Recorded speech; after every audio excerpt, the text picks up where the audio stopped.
Hi, this is Scott Garibay, and today I want to talk about Dungeons and Dragons, and I want to talk about the power of Dungeons and Dragons narrative. So I have this supposition that the stories, so I am positing that the stories created with Dungeons and Dragons are truly the future of human narrative. And the reason why is what we can see right now is that Hollywood is definitely the past of future narrative. And one of the things that is happening very clearly right now is the global business structure decided that what Netflix had done was the future, and they really sacrificed 100 years of cinema and the big screen and the silver screen, American blockbusters, to attempt to get Netflix's success, which is actually barely even a success. Netflix has burned an incredible amount of money to build the content library they have, and no other streamer has been able to been even remotely. No streamer. This is not a joke. No streamer has been able to be successful has actually been able to successfully create profit, right? So only Netflix has, and even at that, nobody's really positive how much profit Netflix has even made, right? So, and right now, so you see, Hollywood is. I love movies. I go to the movies more than you, right? And I can tell you right now, Hollywood is dying. This year, we have example after example after example of a very good crafted film just dying at the box office, right? There's really only two success stories this year at the box office, and that is Avatar 2. I actually think that might have come out in December of last year. So the only success story of this year is Super Mario Brothers, right? Everything else is, $200 million films are just disappearing at the box office. And so cinema is dying for real, right? And also, at the same time, we got the Hollywood writer's strike, and that is really fascinating as far as what's happening with the Hollywood writer's strike, because basically, it's a union. It's people are like saying, "Hey, we want a fair wage," and America's like, "We do not care," and you can go kick rocks. We don't care. Like, we legit, really do not care what your pay wage is. And the reason why is Hollywood writers have been insulting American audiences for decades and just serving up the absolute worst pablum. And what's worse than that, like just saying, hey, we don't, like, you guys can't read. We have a message to tell you. You're not going to get a story. You're just going to get our message again and again and again. Here's three things we care about: environmentalism, X and X, and we're going to just squawk at you in every possible show we can until you learn our values, right? And so the past is Hollywood's, like, story structure, and it is massively failing, right? So when we see this massive fail, how do we then arrive at a success, right? Which is that's really interesting, is what is happening with Dungeons and Dragons. So what's really interesting is Dungeons and Dragons doesn't tell stories in any way that any humans have ever told stories, right? What are the structures?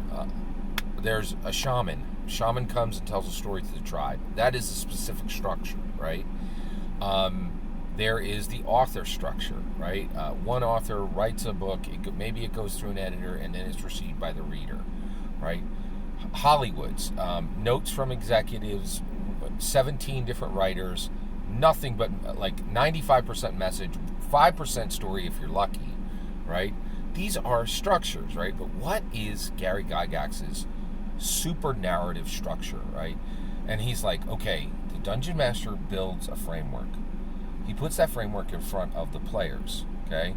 The players then change that structure, and both the player and the Dungeon Master are interrupted by the math rocks, right? By dice, right? By probability, by fate, right? And this creates stories that are absolutely like nothing you will ever see from a shaman, nothing you will ever see from an author, nothing you will ever see from any Hollywood writer, right? And I saw this at my FLGS, my Thursday FLGS game, where in one of the sessions, one player is trying to regain their position, is trying to restore the Swords of Logos guild, right? And so he goes to fight he goes to fight the betrayer of the guild, who was the son of the guild master, right?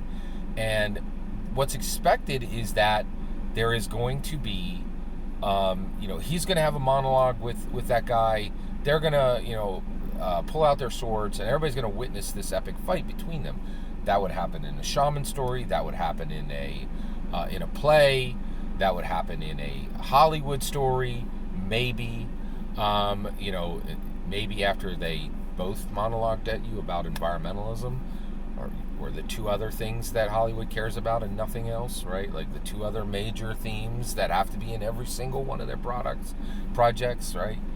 And so you would reach there, right? But what was really fascinating was this was interrupted, right? We just rolled for initiative, and the initiative came up to one of our mechanically powerful players. He kicks off Storm Sphere and literally and actually damages that the son of the guild master, who is supposed to have this scene with this other player, right? And then 6 of his Shadow Forged, Warforged helpers all fall on him, but since they're all made of wood and metal, they weigh a ton, and they do another wound on him, and he dies very anticlimactically in the first round of combat. But then, right, because this player dresses like a commoner and has hid the fact that they're a wizard and a bard, and dresses just literally like a peasant, right? The people who witnessed it would not even recognize that that player character had done this actual thing. They kept assuming that the adventurer who looked like an adventurer, looked like a paladin, was the one responsible for the action, right? It didn't look anything like any Hollywood story, and it's truly unpredictable. The dungeon master doesn't know what's going to happen. The player doesn't know what's going to happen. The math rocks do, right? Like, it's incredible, and it's truly unique, right? And I really think this is the future of human narrative, because I can tell you right now, cinema ain't. It's its past, and we are watching the death of cinema right now. And it all came from every company in the world that makes, every major company that makes entertainment saying, oh, we're going to sacrifice cinema on the altar of streaming. And they did it. That's where we're at, okay? Every single word, that's my humble opinion. What's important is when I get to hear your humble opinion when you get in the comments and send your traffic. Please consider liking and subscribing, and have a wonderful millennium.